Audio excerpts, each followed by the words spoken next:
Hola, mi nombre es Paulo Donoso y soy profesor del Instituto de Historia de la Pontificia Universidad Católica de Valparaíso.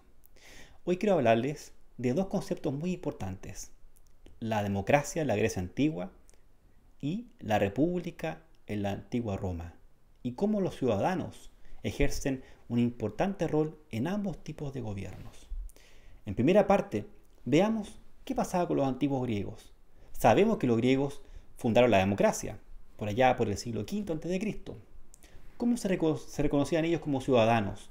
Con el concepto antiguo de polité. De ahí viene la palabra política. El ciudadano era un polité, el nombre que ellos se ponían cuando estaban trabajando y hacían su vida pública en el ágora. Recordemos que hay palabras, por ejemplo, democracia significa el gobierno del pueblo, demos y kratos. Y en base a ello habían varias instituciones y formas que se inventaron en la antigua Grecia. Por ejemplo, la palabra eclesía, que significa asamblea. De eclesía deriva también, de griego antiguo a nuestra lengua castellana, la palabra iglesia, que es la asamblea de los creyentes, ¿no? Y la bulé va a ser también un invento muy importante. La bulé es el primer antecedente del Senado, una cámara de representantes elegidos democráticamente que tenían que tomar decisiones para la ciudad. Por eso es tan importante la democracia en la antigua Grecia. Pero también era un deber y un derecho participar, más un deber que un derecho, porque habían muchas regulaciones y por ejemplo, debían entonces estos griegos siempre estar preocupados de lo público. Quien no lo hacía podía subir castigos. Por ejemplo, la timía, concepto en el cual la persona se marginaba o se le marginaba de lo público. La parresía era el derecho que tenían todos de hablar, por ejemplo, en el ágora. Y el concepto de idiotez, la palabra idiota viene de ahí, significa aquella persona que se margina de lo público. Era muy mal visto no participar en la política.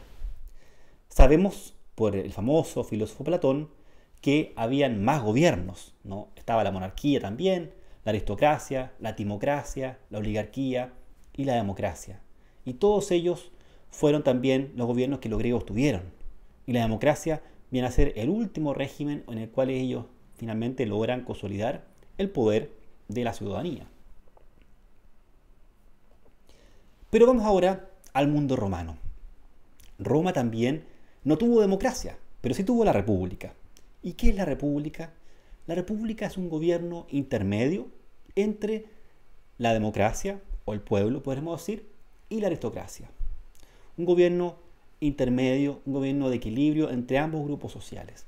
Y eso fue lo que la república, el mundo romano, asumió por muchos años.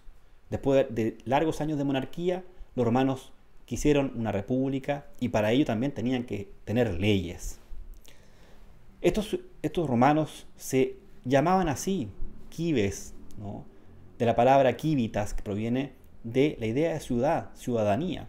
Hasta el día de hoy, cives, ¿no? Viene de ciudadano, ¿no? de cives. Palabras importantes con las que los mismos romanos se entendían, se educaban y crecían en la vida política. Pero a diferencia del mundo griego, los romanos estaban mucho más centrados en el mundo de la guerra. Y por tanto el gobierno de la República Romana estaba fuertemente centrado en el poder militar. Por eso había cónsules que eran soldados que hacían un camino de crecimiento político para llegar al consulado. Había un senado, ¿no?, muy importante que va a ser fundamental en el gobierno de Roma, y tribunos de la plebe, porque los que no tenían el poder logran acceder también el mundo plebeyo a tener capacidad política. Y siempre el ejército estaba, siempre en todas las decisiones, el ejército romano tenía mucho poder y mucho interés, porque fue una sociedad siempre muy belicosa y que estaba siempre en guerra. Por eso, lo importante de la historia política del mundo romano es que habían dos grandes grupos en la república, los patricios y los plebeyos, ambos personas libres, no esclavos, pero que unos tenían mucho poder, los patricios, y los plebeyos no tenían. Y eso va a llevar a grandes disputas entre estos grupos sociales, que va a permitir la creación del derecho romano, porque no había leyes al momento de estas disputas entre los grupos en las facciones. Y por tanto, ellos mismos deciden escribir leyes, leyes escritas y que fueran para todos transparentes e iguales. Y así nace el derecho romano que hasta el día de hoy no ha alimentado las actuales constituciones y los actuales regímenes políticos. Es muy importante estudiar ese mundo romano. Les doy entonces las gracias por haberme escuchado y que tengan un buen día. Adiós.